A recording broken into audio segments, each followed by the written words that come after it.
Hello everyone, আজকে আমরা শিখব মাইক্রোসফট এক্সেলের একটা পাওয়ারফুল টুল যা আমাদের ডেটা খোঁজা ও ফিল্টার করার প্রসেসটাকে বাড়াবে আরো এফিশিয়েন্ট। আমরা লাস্ট ভিডিওতে শিখেছিলাম কিভাবে ফাইন্ড এন্ড সিলেক্ট টুলটা ইউজ করে আমাদের ডিজায়ার্ড ডেটাগুলোর পজিশনটা আমরা লোকেট করতে পারি। বাট এবার যদি আমরা আমাদের ডিজায়ার্ড ডেটাগুলোকে সব একসাথে সর্ট করে দেখতে চাই, এক্সেলে রয়েছে ফিল্টার নামের একটা অ্যামেজিং টুল।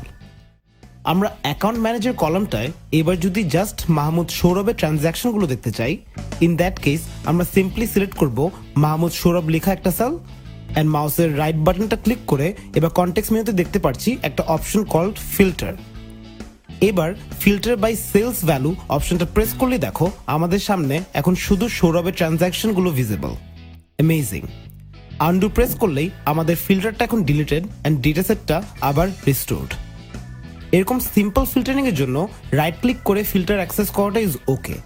আমাদের ফিল্টারিং যদি হয় আরো complex and specific, right click দিয়ে ফিল্টার ইউজ করাটা আসলে অনেক ইনএফিশিয়েন্ট। ফর এক্সাম্পল, আমরা জানতে চাচ্ছি সৈয়দ ফাহিম নামের একটা অ্যাকাউন্ট ম্যানেজার কয়টা ক্রিটিক্যাল অর্ডারস প্রসেস করেছে, এবং শুধু তাই নয়, আমরা শুধু সেই অর্ডারসগুলি দেখতে চাচ্ছি যেগুলো ট্রেন দিয়ে ডেলিভার করা হয়েছে। তো অনেকগুলো ক্রাইটেরিয়া আমরা ফিল্টার করতে চাচ্ছি। সো এই কমপ্লেক্স কাজটা করার জন্য আমাদের ইউজ করতে হবে দ্য ফিল্টার টুল। প্রথমেই ক্লিক করব ডেটা ট্যাবটাতে। ডেটা ট্যাবের এই সর্ট অ্যান্ড ফিল্টার গ্রুপে দেখতে পাচ্ছি একটা ফিল্টার বা ফানেলের মতো একটা আইকন। এই আইকনটা প্রেস করলেই আমাদের ফিল্টার টুলটা এখন এঙ্গেজড। কলাম হেডিংগুলো খেয়াল করলে দেখো প্রতিটা হেডিংয়ে একটা ফিল্টার বাটন চলে আসছে।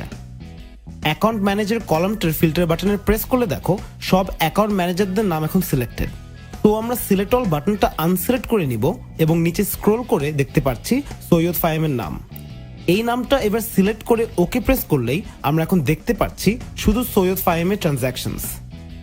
এর পরের কলমটা অর্ডার প্রায়োরিটি নির্ধারণ করছে। হেন্স এই ফিল্টারে প্রেস করে আমরা শুধু ক্রিটিক্যাল অর্ডারসগুলো সিলেক্ট করব অ্যান্ড দেয়ার ইউ গো। এবার আমরা দেখতে পাচ্ছি জাস্ট সৈয়দ ফাহিমের ক্রিটিক্যাল অর্ডারসগুলো। ফাইনালি শিপ মোড কলামে গিয়ে ফিল্টার বাটনটা প্রেস করে সিলেক্ট করব ট্রেন লেখা অপশনটা। ওকে প্রেস করলেই আমরা পেয়ে যাচ্ছি আমাদের ডিজায়ার্ড অ্যান্সার, যা হচ্ছে সৈয়দ ফাহিম জাস্ট একটা ক্রিটিক্যাল অর্ডার ট্রেনের সাহায্যে ডেলিভার করেছে। এতক্ষণ আমরা টেক্সট বেসড বা শব্দ বেসড ফিল্টারিং ইউজ করেছি, যেটা ফেয়ারলি সিম্পল।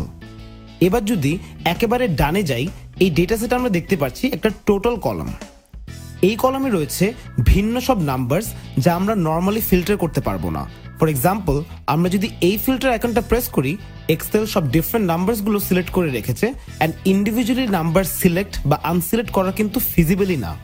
হেন্স আমরা উপরের এই নাম্বার ফিল্টার্স অপশনটা ইউজ করলে দেখো আমাদের কাছে আছে কিছু অ্যামেজিং অপশনস। ফর এক্সাম্পল, এই টপ 10 অপশনটা প্রেস করলে আমরা টোটাল কলামের 10টা সর্বাধিক ফিগার্স ফিল্টার করতে পারবো। টপ 10 মানে কিন্তু লিটারালি টপ 10 না, কারণ এক্সেল আমাদেরকে অপশন দিচ্ছে এখানে ইচ্ছা মতো নাম্বার ইনপুট দেওয়ার। তো আমরা এখানে 5 লিখে ওকে প্রেস করলে আমরা দেখতে পাচ্ছি আমাদের সেরা 5টা টোটালস ফিগার। আমরা আবারও ফিল্টার অপশনটা ইউজ করে এই গ্রেটার দেন অপশনটা সিলেক্ট করলে নির্ধারণ করতে পারবো কত টাকার উপরে টোটালস ফিগারগুলো আমরা দেখতে চাচ্ছি। ফর এক্সাম্পল, এখানে 20,000 লিখে ওকে প্রেস করলেই দেখতে পাচ্ছি এই বিজনেসটা 20,000 টাকার উপরে 10টা অর্ডার প্রসেস করেছে।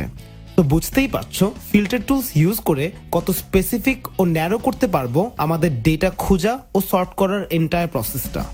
So this is all for this video. Next ভিডিওতে আমরা ডেটা সর্টিং এর কিছু অ্যামেজিং টেকনিক্স শিখবো। So thank you for tuning in and I wish you all the best in your journey to becoming an Excel expert. Have a nice day.